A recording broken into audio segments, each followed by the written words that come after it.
Everyone, এই ভিডিওটাতে আমরা পরমাণুর গঠনের একটি গাণিতিক সমস্যার সমাধান করার চেষ্টা করব। তাহলে শুরু করা যাক।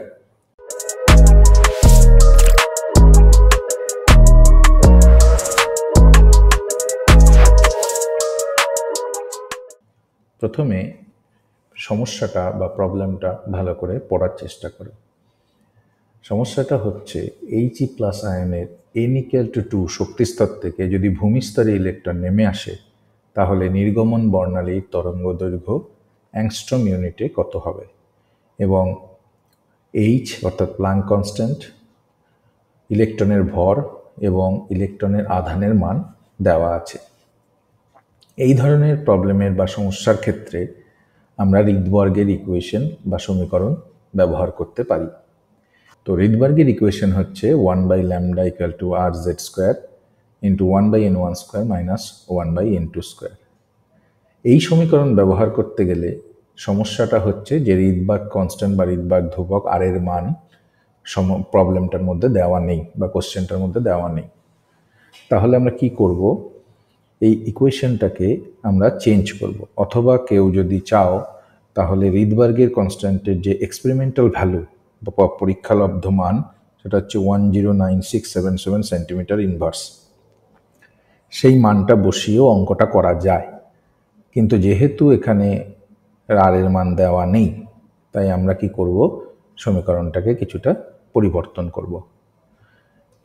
এবং এই পরিবর্তনটা কীরকম, জাস্ট আর এর যে এক্সপ্রেশন সেই এক্সপ্রেশনটা আমরা এখানে বসিয়ে দেব, কারণ r = 2π² me⁴/ch³ এটা আমরা জানি সিজিএস ইউনিটে। তো এখানে যে m আছে সেটা হচ্ছে ইলেকট্রনের মাস, E হচ্ছে ইলেকট্রনের আধান, c হচ্ছে আলোর গতিবেগ, আর h হচ্ছে প্লাঙ্কের ধ্রুবক। এবং এই মানগুলো আমাদের দেওয়া আছে, কেবলমাত্র আলোর গতিবেগের মান দেওয়া নেই, সেটা আমরা জানি অলরেডি। তো মানগুলো কি দেওয়া আছে, এইগুলো মানে প্লাঙ্কের ধ্রুবক, ইলেকট্রনের ভর এবং ইলেকট্রনের আধান। এবার সমস্যা হচ্ছে যে n1 এবং n2-র মান কি হবে। তোমরা দেখো প্রবলেমটা আরেকবার দেখো, সেখানে বলা হয়েছে n=2 শক্তিস্তর থেকে যদি ভূমিস্তরে ইলেকট্রন নেমে আসে। ভূমিস্তর মানে হচ্ছে আমরা n = গ্রাউন্ড স্টেট বা ভূমিস্তর, এখানে ইংলিশেই লেখা আছে, এটাই হচ্ছে গ্রাউন্ড স্টেট বা ভূমিস্তর। এখানে n এর মান বসবে 1 করব। উপরের যে সমীকরণ আছে সেখানে n1 এর মান বসাবো 1 আর n2 এর মান বসাবো 2। ঠিক আছে, তাহলে সব মানগুলো আমরা এই উপরের সমীকরণটাতে বসাচ্ছি। 3.14 পাই এর মান, এটা হচ্ছে ইলেকট্রনের ভর, ইলেকট্রনের আধান 4.18 × 10⁻⁻⁻, আর এটা হচ্ছে আলোর গতিবেগ, আর এটা হচ্ছে প্লাঙ্কের ধ্রুবক। এখানে 2 বসানো হয়েছে জেডের বদলে, কারণ He+ এর মানে হচ্ছে হিলিয়ামের আয়ন। তো হিলিয়ামের পারমাণবিক সংখ্যা হচ্ছে 2, তাই জেড বসবে 2। এবং আমি যেটা বললাম n1 এর বদলে 1 এবং n2 এর বদলে 2। এই সমীকরণটা যদি আমরা সমাধান করি তাহলে আমাদের 1/λ-র মান দাঁড়াবে 331.33 × 10⁻³ সেন্টিমিটার ইনভার্স। ওকে, কিন্তু আমাদের দরকার ল্যামডার মান।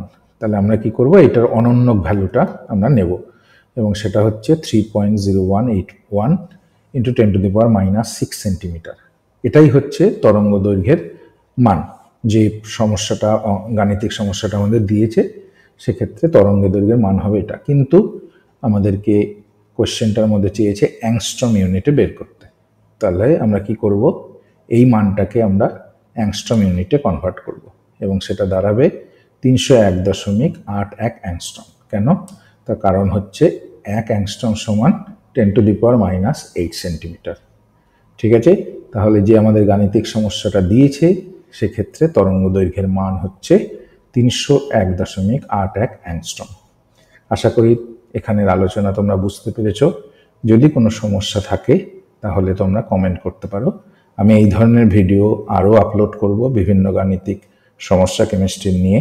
যদি তোমরা ইন্টারেস্টেড হও তাহলে চ্যানেলটি সাবস্ক্রাইব করে দিও। ধন্যবাদ সকলকে।